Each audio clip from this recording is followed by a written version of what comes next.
Everyone's inner essence, any soul, keeps a record of what we do, what we think, what we keep, what we omit, and what we ought to do. So we are our own judge. And that is perhaps why human beings have conscience. They know when things are not right. And because of the record of the good and the bad, the wrong and the right, we learn to accept ourselves with our mistakes, with our weaknesses, with our faults. Unless we can do this, we can never enter what a teacher of Yogananda has called the Radha nature. Sri Yukteswar said, the Radha nature, the idea of cosmic love, is in all of us. Men or women, has nothing to do with being male or female. So I thought it was a good time for us here also at the ashram to maybe emphasize the Radha nature, the love, the cosmic love, the acceptance of all and everybody, regardless of beauty or ugliness, of perfection or imperfection. Because in the Christian tradition, the Virgin Mother, actually Miriam, in the Hebrews, with her Hebrew name, she wears blue, and Radha wears blue, implying the sky, and also implying, like these Krishna babies are blue, that means going beyond human nature, swimming against the stream of life that forces us to overcome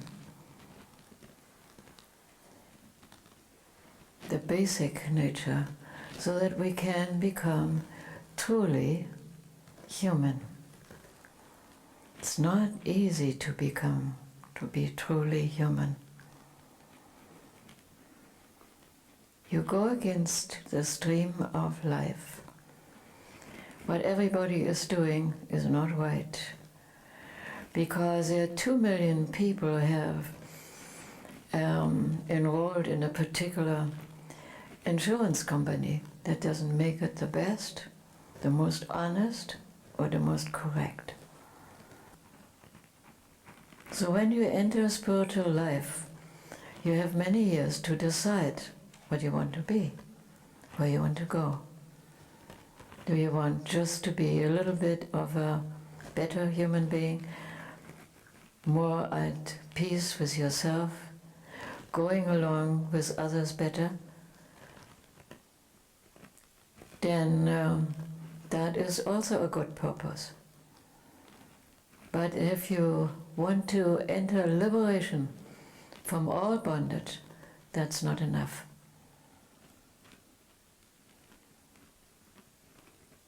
Because only then you can find that union, that great divine marriage. A marriage, a relationship between man and a woman, even at its best, is only a very tiny, almost a tiny increment of a taste of what divine union really means.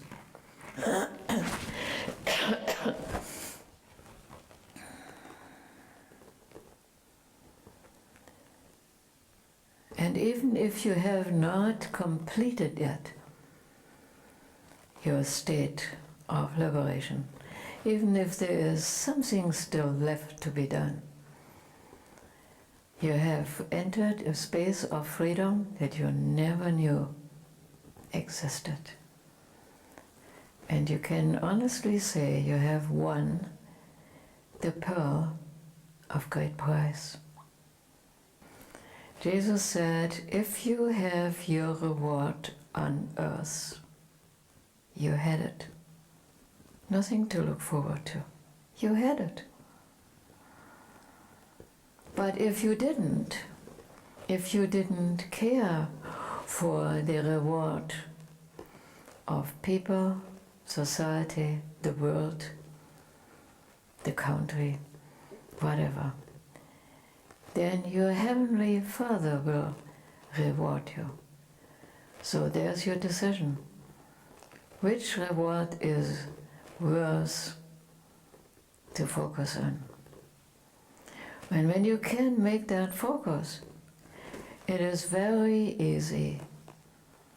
And I repeat that, it's very easy not to be hurt, not to be concerned if people like you or don't like you.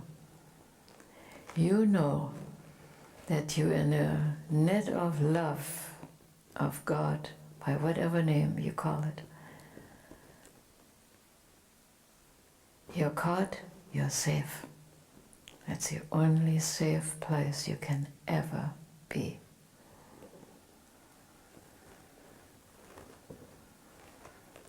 Do you need an initiation for this? No, not necessarily. Initiations probably have been many centuries, if not many millennia ago, created so that people will remember their commitment to the divine. Like you have a special celebration when you get married, even if you are not get married in church, so that you will not forget your commitment to each other.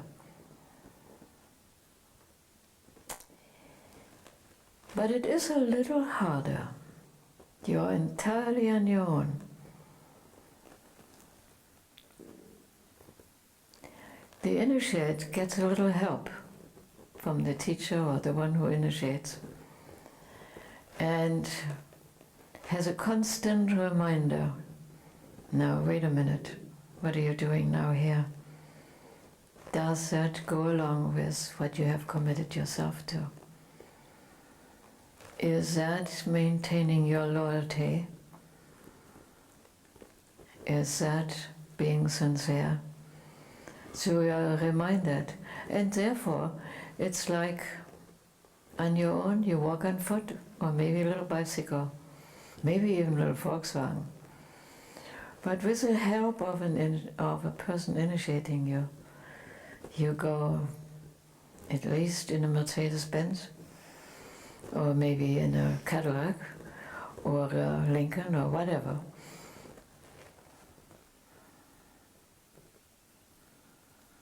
Unfortunately, human nature is such that we so easily get mechanical. Everything becomes routine. And there is really no human profession that will not admit that it has become routine.